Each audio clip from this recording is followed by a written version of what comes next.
है जिसमें हम लॉगिन वाले स्टोर प्रोसीजर को यूज कर रहे थे। ये तो पता ही है स्टोर भी क्या होते हैं, क्यों बनाते हैं, सारी कहानी आपको पता ही।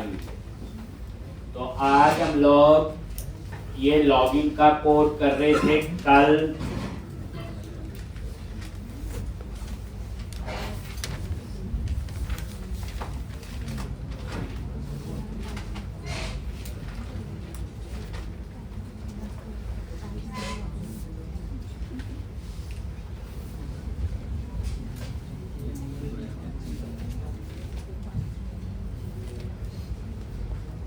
तो ये चेक यूजर हम लोग बना रहे, यहीं पे थे।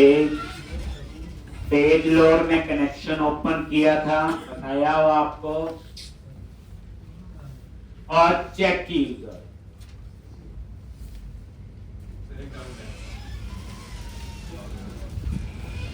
हाँ बोलो जी। हाँ जी हाँ जी। जैसे ये फंक्शन है एक, जब फंक्शन को कॉल करेंगे वहां टेक्स्ट बॉक्स 1 और टेक्स्ट बॉक्स 2 ही पास करेंगे। ये मेथड बनाया है, जब मेथड को कॉल करते हैं तब वो पास करनी होती जहां से एक्चुअल वैल्यू आ रही। एक अगर मैं यहाँ टेक्स्ट बॉक्स 1 या 2 लिख दूंगा तो हमेशा टेक्स्ट बॉक्स 1 और 2 के साथ ही चलेगा। मेथड क्यों बनाया? रीयूजेबिलिटी के लिए। कल को हो सकता है यूजर नेम टेक्स्ट बॉक्स 3 में हो, पासवर्ड टेक्स्ट बॉक्स 4 में। जैसे कई बार ऐसा था ना, name then user name then email, ऐसे कॉलम्स हो सकते हैं। तो हमने ये जब मेथड को हमेशा याद रखना, फंक्शन को जब कॉल करते हैं तब हम तो वैल्यू पास करते हैं। तो यहाँ पे थे कल हम लोग, तो एसक्यूएल कमांड क्लास का ऑब्जेक्ट बनाया, कंस्ट्रक्टर में ये लॉगिन चेक पास कर दिया, स्टोर प्रोसीजर का नेम ये कौन, और इसमें 2 पैरामीटर थे यूएन और यू। अब यहां की कहानी में कुछ भी नया नहीं, पहले भी हम करते आए हैं, बट अब आप लोग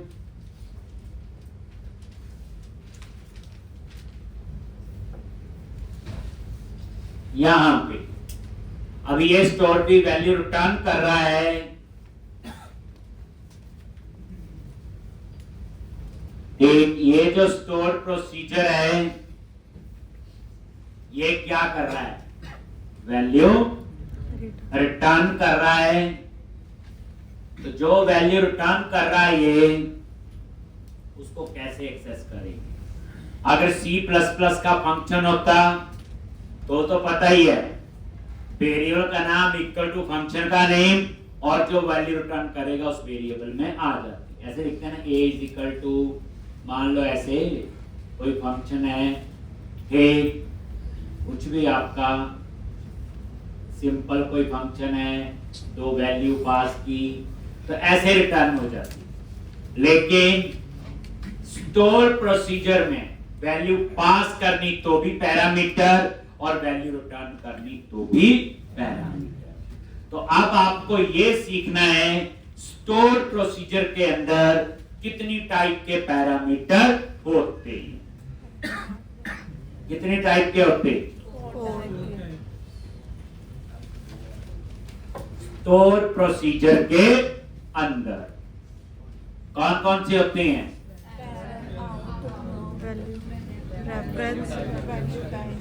पहले सुनो ढंग से, क्या क्वेश्चन है जो कल बताया था। स्टोर प्रोसीजर थोड़ी पूछा, कल तो ये पूछा था कि बच्चे जैसे ये एक फंक्शन बनाया है, इसमें कितनी टाइप के पैरामीटर होंगे? तो बताया था 4 type, value type, reference type, out और पैरा। अब मैंने क्या पूछा आज?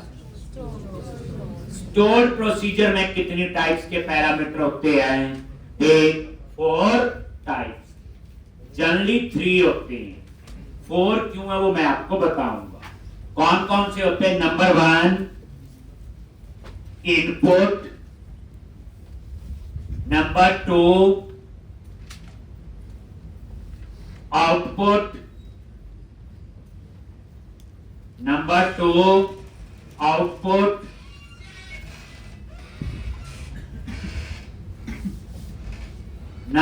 Stream, input, output, input, output और इनपुट आउटपुट। एक इनपुट का मीनिंग होता है वैल्यू पास करना, आउटपुट का मीनिंग होता है वैल्यू रिटर्न करना। इनपुट आउटपुट ऐसा पैरामीटर, उससे पैरा वैल्यू पास भी कर सकते हैं और रिटर्न भी। ये 3 टाइप्स के पैरामीटर होते हैं इन store procedure, input, output, input, output. Input होता है वैल्यू पास करना, आउटपुट होता है वैल्यू रिटर्न करना। इनपुट आउटपुट वैल्यू पास भी कर सकते हैं उसी पैरामीटर से, वैल्यू रिटर्न भी। अगर आप यहां पैरामीटर की कोई टाइप नहीं दे रहे, जैसे एक्यूरेट इवन की कोई टाइप नहीं दी, तो बाय डिफॉल्ट जो टाइप होती है वो इनपुट होती है। क्या होती है? इनपुट। @un क्या है? स्टोर प्रोसीजर में पैरामीटर का नेम है, तो ये इनपुट टाइप का है।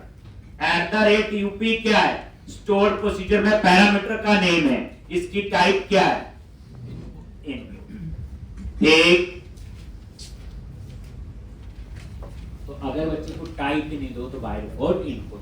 एक आउटपुट होता है वैल्यू रिटर्न करने के लिए, इनपुट वैल्यू पास भी और रिटर्न भी। बट एक फोर्थ और होती है सिर्फ रिटर्न वैल्यू। क्या होती है? Return value. तो याद रखना, जो स्टोर प्रोसीजर है वो भी वैल्यू रिटर्न करता है, और वो वैल्यू क्या होती? इंटीजर। याद रखना। कोई पूछता है डाटाबेस में फंक्शन और स्टोर प्रोसीजर में क्या डिफरेंस है, तो फंक्शन भी वैल्यू रिटर्न करता है, यहां स्टोर प्रोसीजर भी। डिफरेंस एक है, store procedure only returns integer value, but function से हम डिफरेंट टाइप का डेटा रिटर्न करवा सकते हैं। पढ़ाया हुआ मैंने, बताया हुआ नहीं? बताया तो मुझे याद आ गया। मुकर मत जाना आप लोग। लो, तो अब हमें एक पैरामीटर और लेना है जिसमें वैल्यू रिटर्न होके आएगी। तो क्लास जो होती है इसके लिए एसक्यूएल पैरामीटर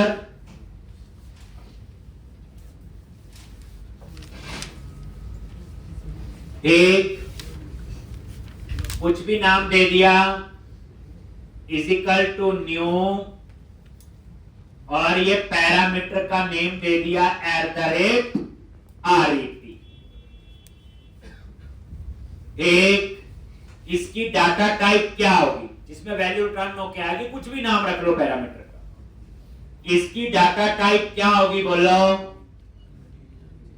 इंटीजर ही हो सकती है। एक तो कैसे देखोगे? SQL dB type dot int, ये लो। इंटीजर ही हो सकता, दूसरा कभी हो भी नहीं सकता, यही लिखवाया। एक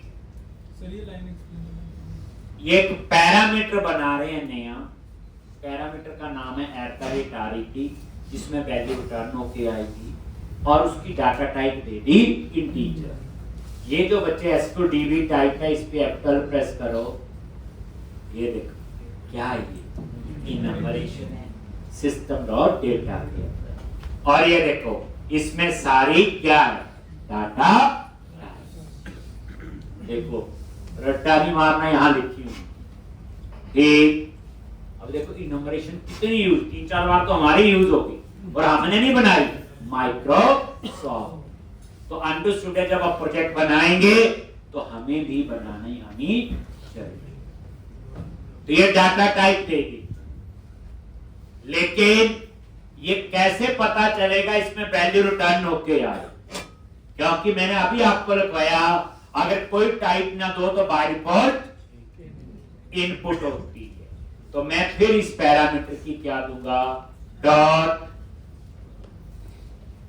डायरेक्शन। और ये देखो डायरेक्शन पे माउस लेके जाओ, एक तो ये है पैरामीटर डायरेक्शन। तो यहां पे पैरामीटर मीटर डायरेक्शन, एक ही रिटर्न चलता ना, 4 भी चलते, ठीक। तो ये डायरेक्शन, और ये देखो पैरामीटर डायरेक्शन पे F12 प्रेस करो, ये भी क्या है, इनर्वेशन। 4 ही डायरेक्शन है, तो इसका टाइप्स ऑफ पैरामीटर कितने होते हैं, 4 इन स्टोर प्रोसीजर, ठीक। अब इस पैरामीटर में ये पैरामीटर है किसका, तो cmd dot parameter dot add और cm, ये एड विद वैल्यू, नहीं वैल्यू तो इसमें आनी है, अभी वैल्यू तो है ही नहीं, अभी तो ये पैरामीटर क्या हुआ, डिक्लेयर हुआ, डाटा टाइप दे दी और ये इसकी डायरेक्शन दे दी कि इसमें वैल्यू रिटर्न होके आएगी, लेकिन है किसका, इस एसक्यूएल कमांड। अब इसमें वैल्यू आएगी कब, जब आप ये लाइन लिखोगे cmd dot execute non query.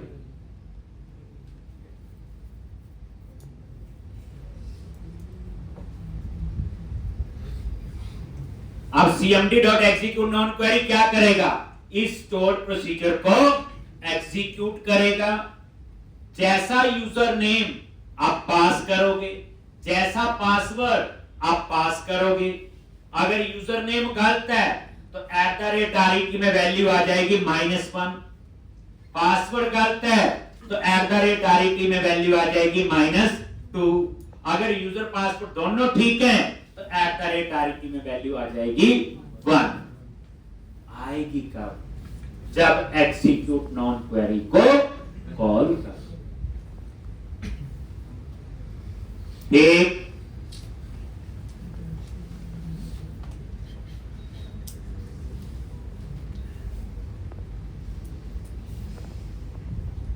और यहां पे अब इसमें जो वैल्यू आई होगी हम उसको एक्सेस करके एक वेरिएबल में स्टोर कर लेते हैं, इंट के cmd डॉट पैरामीटर्स, और ये पैरामीटर्स का क्या बनता है, डॉट वैल्यू। अब ये एरर दे रहा है वैल्यू में, क्या एरर दे रहा है, cannot convert object to int. तो मैंने कल ही बताया था पैरामीटर का एरे बना है, स्क्वायर ब्रैकेट लगी है। अब ये एरे ना स्ट्रिंग का होगा ना इंटीजर का, खुद सोचो। कोई पैरामीटर un किस टाइप का है, वैरचर टाइप का, ये भी वैरचर टाइप, @RET इंटीजर टाइप। तो जब अलग अलग टाइप का डेटा स्टोर हो रहा हो तो वो एरे ना स्ट्रिंग का होता है ना इंटीजर का, वो होता है एरे ऑफ ऑब्जेक्ट। तो कई बार आपने @RET तो इंटीजर है, लेकिन ये देखो वैल्यू क्या है, object, cannot convert object to integer. तो फिर आप यहां क्या करोगे, कन्वर्ट डॉट टू इन 32 और ये कन्वर्ट, ठीक। उसके बाद cmd डॉट डिस्पोज, और जो k में वैल्यू आई है वो क्या कर दो, रिटर्न।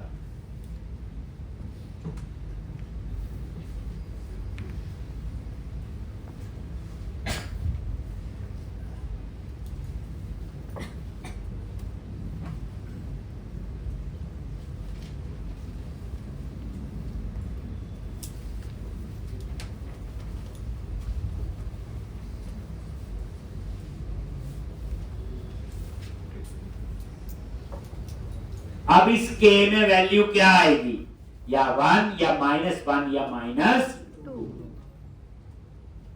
तो स्टोर प्रोसीजर जो वैल्यू रिटर्न कर रहा है उसके लिए ये 3 लाइनें याद रख लो। क्या किया, एक नया पैरामीटर बनाया जिसमें वैल्यू रिटर्न होके आएगी, डाटा टाइप इंटीजर, और उसके बाद वो पैरामीटर है किसका वो ऐड कर दिया, और उसके बाद एग्जीक्यूट नॉन क्वेरी इस स्टोर प्रोसीजर को एग्जीक्यूट करेगा। जैसा यूजर नेम पासवर्ड पास किया होगा उसके अगेंस्ट रिटर्न करेगा जो लॉजिक हमने स्टोर प्रोसीजर में लिखा हुआ। अगर यूजर नेम गलत है तो @RET में -1, पासवर्ड गलत है -2, यूजर पासवर्ड दोनों ठीक हैं तो 1। फिर उस वैल्यू को हमने के में स्टोर कर लिया और उसके बाद एसक्यूएल कमांड क्लास के रिसोर्स को फ्री कर दिया। देखो बच्चे, अगर इस लाइन को यहां से ऊपर लिख दोगे चलेगा? नहीं चलेगा। याद रख क्या होगा, एसक्यूएल कमांड डिस्पोज हो जाएगा @RET की वैल्यू। तो समझ नहीं आ रही चीज। ठीक, कुछ केस में ऊपर नीचे कोड चलता है, जैसे ये इनको स्वैप कर दो, नीचे वाली ऊपर लेकर ऊपर में कोई फर्क नहीं पड़ेगा। ठीक, तो कई जगह ये होता है, तो ये चीज तो आपको समझनी होती है। यहाँ जी यहाँ क्यों लिखती। अब आप इस चेक की यूजर को कॉल करो, फंक्शन बनाया है इस लॉगिन बटन। अब इस लॉगिन बटन पे डबल क्लिक किया, ये आ गया और यहां पे एक वेरिएबल ले लिया इंटीजर टाइप का डी। और ये देखो चेक की यूजर, ये बच्चा क्वेश्चन पूछ रहा था बच्चे, देखो टेक्स्ट बॉक्स 1 डॉट टेक्स्ट और टेक्स्ट बॉक्स 2 डॉट टेक्स्ट आ गया। एक फंक्शन बनाया था, यहां कॉल किया है, लिखवाया हुआ मेथड ऑलवेज कॉल। बनाने से जादू से कॉल नहीं हो। ठीक, फिर चेक करो, अगर डी में वैल्यू -1 है तो यहां पे लिख देंगे लेबल 1 डॉट टेक्स्ट और यहां पे रॉन्ग यूजर नेम। कुछ भी आप ऐसे मैसेज दे दो, एल्स इफ लिख लो, इफ लिख लो। अगर डी में -2 आया है देन रॉन्ग पास। ठीक, इसी तरह से अगर डी में 1 है, इसका मतलब क्या है, यूजर भी ठीक है, पासवर्ड भी, देन मैंने लिख दिया रिस्पांस डॉट रीडायरेक्ट। कौन से पेज पे जाना है, एम्प्लॉय डॉट ASPX लॉन्च। बस हो गया। सर अगर दोनों गलत हुए, जी दोनों गलत हुए यूजर ने पास, ये पहली चेक करेगा। अगर यूजर गलत है तो यूजर का मैसेज देगा, पासवर्ड वाला बाद में चेक करेगा। अगर पासवर्ड डालोगे तो पासवर्ड चेक करेगा, पहले यूजर नेम ही मैच करेगा। एक अगर दोनों है तो फिर इतना इफ लगाने की जरूरत नहीं। फिर बंदे को सामने वाले पे नहीं पता चलेगा कौन सा ठीक है कौन सा गलत है, यूजर नेम गलत है या फिर पासवर्ड गलत है। ठीक,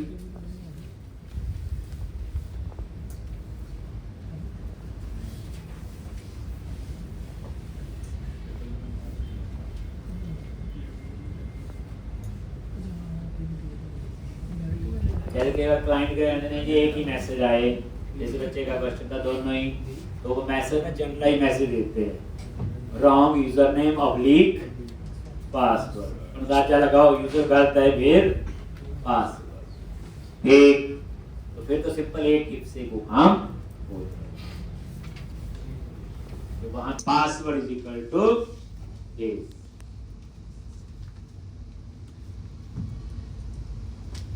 अब हम इसको रन करेंगे और टेस्ट करेंगे। तो जब आप रन करके इसे टेस्ट करते हो,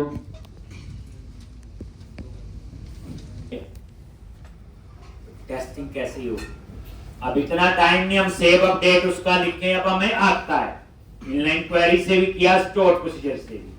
तो अब क्या करो, हम डाटाबेस में डायरेक्ट जाके वहां पे 1-2 यूजर ऐड कर देंगे, फिर हम उसको टेस्ट कर लेंगे। कैसे डालते हो बोलो, click on view and click on server explorer,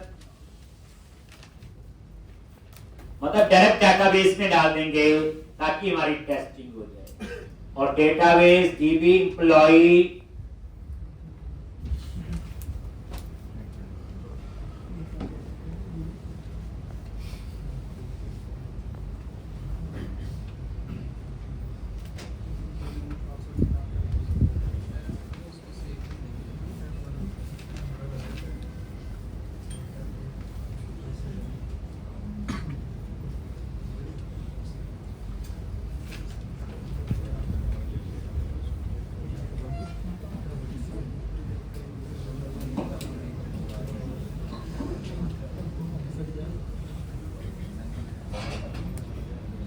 और टीवी यूजर टेबल पे राइट क्लिक करो,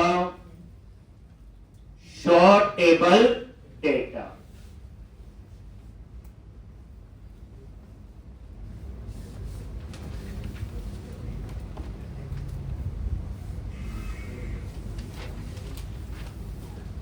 एडमिन यूजर और एडी पासवर्ड, एडमिन 1 और एडी 1, एडमिन 2, एडी 2।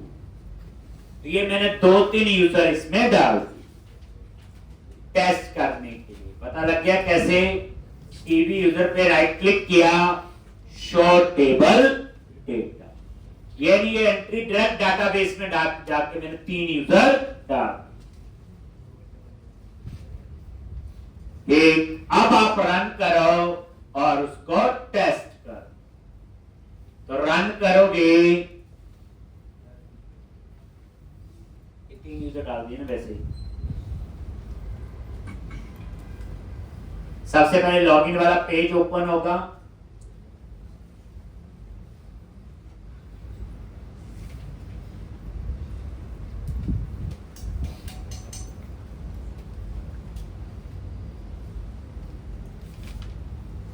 अब यहां पे यूजर भी गलत और पासवर्ड भी गलत। लॉगिन पे क्लिक किया, सॉरी, ये देखो क्या गलती है, ये सीएमडी नहीं लिखना था, क्या लिखना था? पैरामीटर ऐड करना था ना, ये वाला एक CMD parameter dot add CMD थोड़ा आएगा, क्या आएगा? पैरामीटर।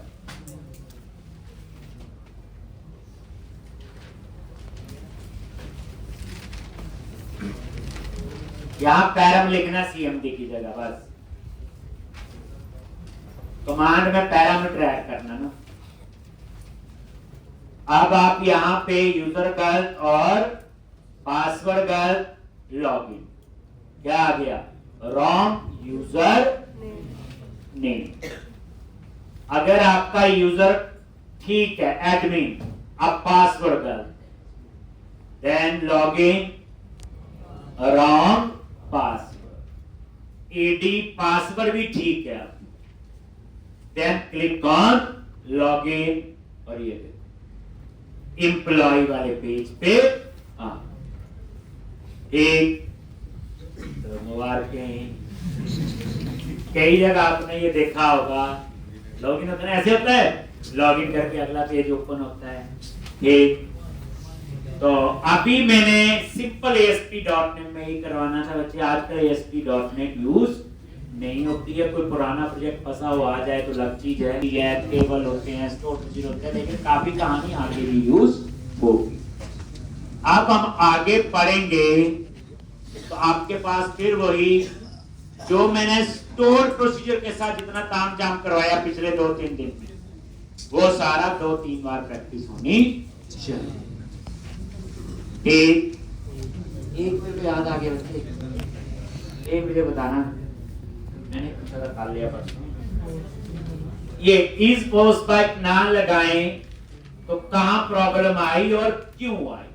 बार-बार रीलोड हो रहा था पेज, बार-बार रीलोड हो रहा था पेज, क्लिक कर रहे हैं, इसलिए ज्यादा जो सर बिना इस पोस्ट बैक के हर ये एक्शन पे इवेंट फायर होता है और इवेंट पेज को रिफ्रेश करता था बार-बार। हम इस पोस्ट बैक यूज करते हैं तो एक ही टाइम पे डिस्प्ले फंक्शन रन होगा, उसके बाद फिर और कोई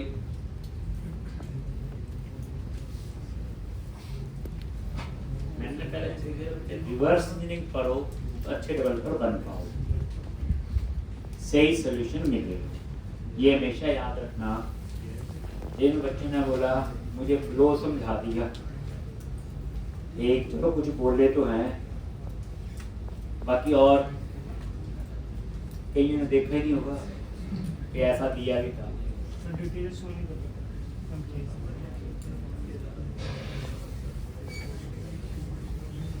देखो रन किया, फर्स्ट क्लास चल रहा है, अब लॉगिन पेज पहले होगा, तो लॉगिन कर लेते हैं हम लोग। क्या था, एडी पासवर्ड। आगे यहाँ पे देखो जी हो रहा है ये।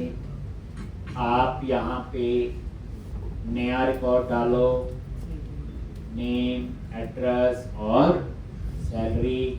लो सेव भी फर्स्ट क्लास हो रहा है आपका। अब आपने यहाँ सेलेक्ट किया वो,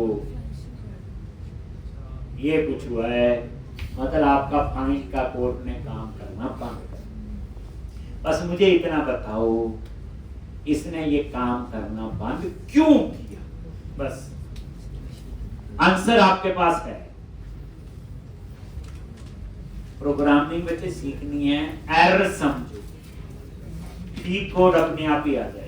वहाँ क्लिक करा तो डिस्प्ले वाला टैग चल गया होगा।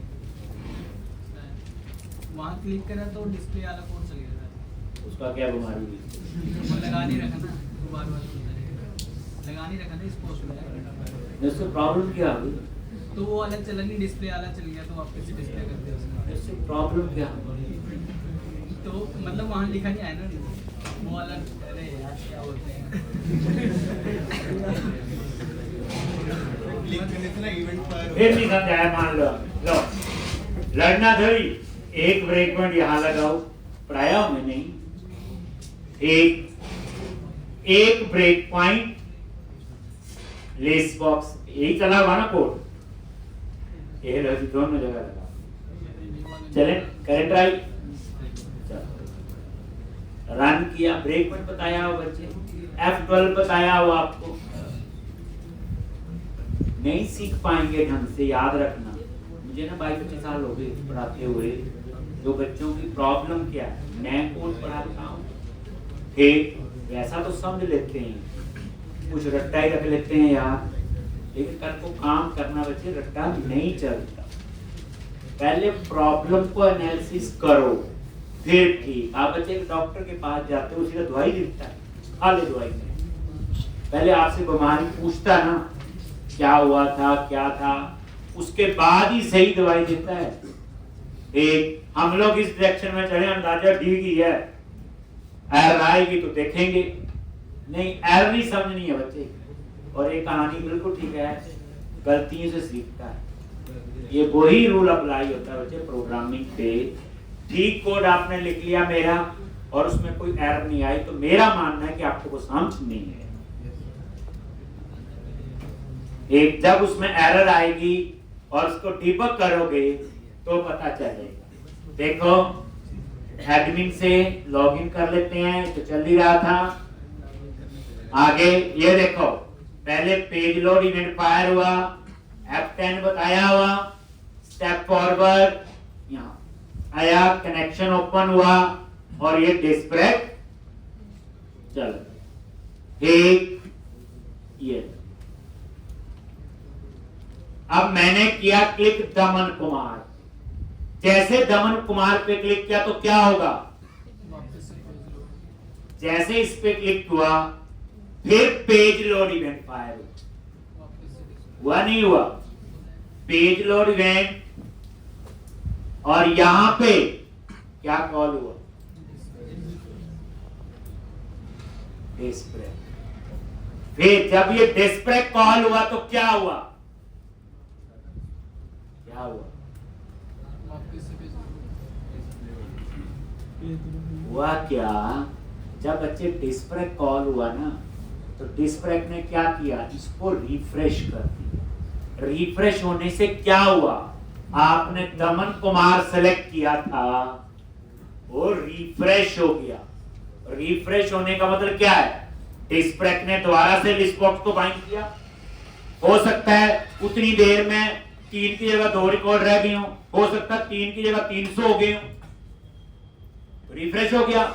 और जो आपने दमन कुमार सेलेक्ट किया था वो डीसेलेक्ट हो गया। जो दमन कुमार सेलेक्ट किया था वो डीसेलेक्ट हो गया। देखो ये कॉल हो गया ना, अब देखो F10 अब वहीं गया। अब इस समय क्या हुआ? एक लिस्ट बॉक्स की जो वैल्यू है इसमें एम्प्टी है। क्यों एम्प्टी है यार? देखो सबसे पहले डिस्प्लेक चला, 3 रिकॉर्ड डाल दिए, एम्प नंबर होगा 1 2 3 जो भी था। जब दोबारा डिस्प्ले उस पे लिस्ट बॉक्स पे क्लिक किया तो पहले पेलोड इवेंट फायर हुआ, उसने डिस्प्लेक को फिर कॉल कर दिया। उससे क्या हुआ, डिस्प्लेक क्या करता है, लिस्ट बॉक्स को दोबारा बाइंड करता है। अब जो लिस्ट बॉक्स में रिकॉर्ड थे वो दोबारा बाइंड होंगे ना, जब दोबारा बाइंड होंगे तो जो हमने सेलेक्ट किया था वो सिलेक्शन क्या हो जाती है, रिमूव। उस वजह से ये कोड नहीं चल रहा है।